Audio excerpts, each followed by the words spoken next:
Have you ever noticed how every NHL goalie wears white pads? But why? Well, what if I told you there was a not-so-hidden secret to answer this question? Throughout the history of goaltending, there have been some remarkable changes to equipment. Masks, sticks, chest protectors, and of course, leg pads. But to understand why the modern goalie prefers this color on their equipment, we need to go back about 100 years, all the way back to when organized hockey first began. Goalies back then had almost no protection. Pads were made of simple leather stuffed with deer hair or cotton, and dyed brown naturally or from tanning chemicals to give it more of a pleasing appeal. Modern goalie pads have largely moved away from the deer hair and cotton, opting for more of a high-tech foam to keep the player safe.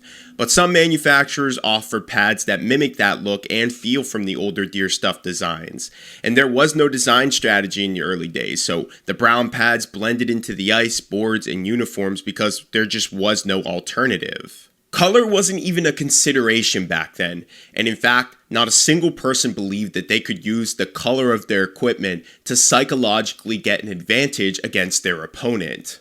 As we moved through the 1950s, 60s, and 70s, goaltending equipment slowly evolved. Companies like Cooper, Vogue, and Brown started crafting more refined pads using synthetic materials. But through the 1970s and even the 1980s, the standard goalie pad color remained tan or brown. Like I mentioned earlier, protection and durability were the name of the game, especially when you consider the lack of equipment that goalies wore when the game was first introduced.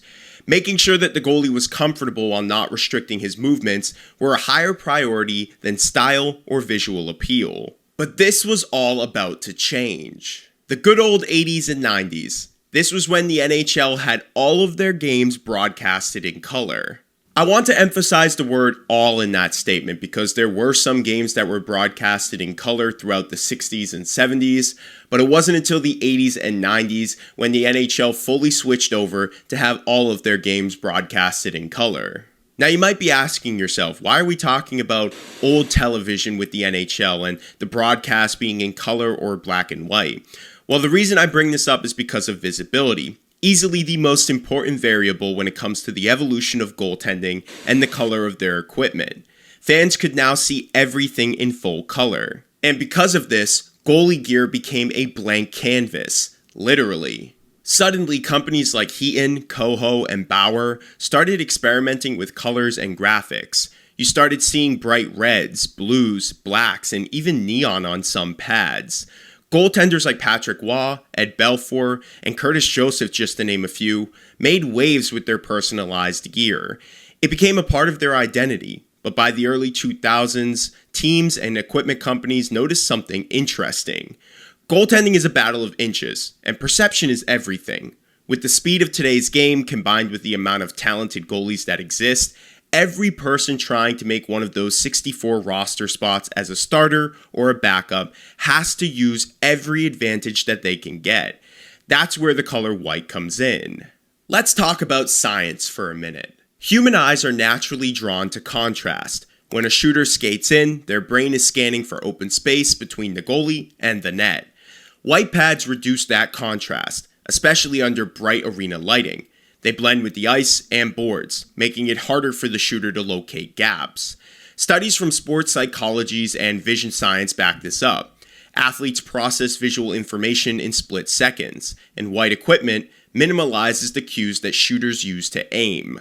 It's not exactly foolproof, but it does give the goalie a slight advantage. And in the NHL, a slight advantage could be the difference between a goal and a save. Goalie coaches and analysts began studying the way shooters perceive open net space, and what they found was fascinating. White pads make it harder for shooters to distinguish where the pads ended and the net began. It's kind of like an optical illusion. On the white surface, white pads blend in. And with this optical illusion, a shooter coming in at 20 miles per hour, when they see the white pads, it makes the goalie look bigger and the net look a lot smaller. In contrast, darker pads, let's say black or red, they just stand out.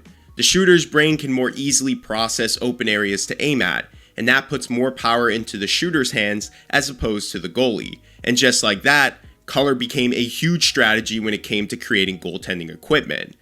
By 2015, over 90% of NHL starting goalies were wearing predominantly white pads. Even backup and AHL goalies followed suit. The logic was simple. Anything that gives you an edge, even psychologically, is worth it. Elite goalies like Carey Price, Henrik Lundqvist, and Jonathan Quick, to name a few, made white pads the norm, adding slight variants of their team's colors, but not enough to sway or take away from the real purpose, which was to create that wall of illusion. This is not to say that every goalie believes in this theory. Like I said, only 90% were wearing white pads by 2015, with some who chose otherwise, actually going on to win Stanley Cups like Corey Crawford, for example, and his vintage black gear. Some goalies experimented with these black pads, hoping to reverse the psychological effect, tricking shooters into overestimating how much net was actually covered. But these strategies, they just never really caught on. And why is that? Well, I searched and searched, but found no evidence regarding the shift from this type of theory. So to this point, there is no answer as to why black pads were never studied further. So maybe there is some truth to it, and that's why some goalies hold on to that in order to justify the color change. Or perhaps they simply don't believe in the white pad theory. But the color white wasn't the only argument for this color theory concept. In fact, something that became very important when it came to goaltending equipment was size. And the amount of equipment that modern goalies are wearing today, size became a huge vocal point in the idea of creating this psychological advantage. In 2013 and again in 2017, the NHL and NHLPA introduced changes to goaltending equipment regulations. Pads had to become smaller, more form-fitting, and less bulky. And as surface area decreased, teams wanted to maximize the psychological coverage. That meant making every inch count. So what did goalies do? They doubled down on white. If the pads couldn't be bigger, they would at least perceive to look bigger. Goalie coaches and pad designers worked hand in hand to make gear that visually intimidated shooters without breaking the rules. Companies like Bauer, CCM, Vogue, and Bryans now design pads with subtle graphics in white, silver, and gray tones, enough to look stylish but still maintain the optical trickery. Even digital tools are now being used to help prove this theory even further, with some goalie coaches using simulations and eye tracking software to see how different pad designs affect shooter decision making. So the big question, do white pads really have an effect on player shooting? And will this always be the standard for NHL goaltending? While white pads will predominantly be the most popular option when it comes to goaltending, it's not always going to be used by every goalie who steps between the pipes. With alternate jerseys, outdoor games, and brand promotions, some goalies are starting to explore colorful gear again, at least occasionally. But for the majority of games, especially high-stakes matchups, the pros still stick to white, because in the end, the game is about winning, and white pads give you that tiny edge and helps you win just a little bit more than wearing another color.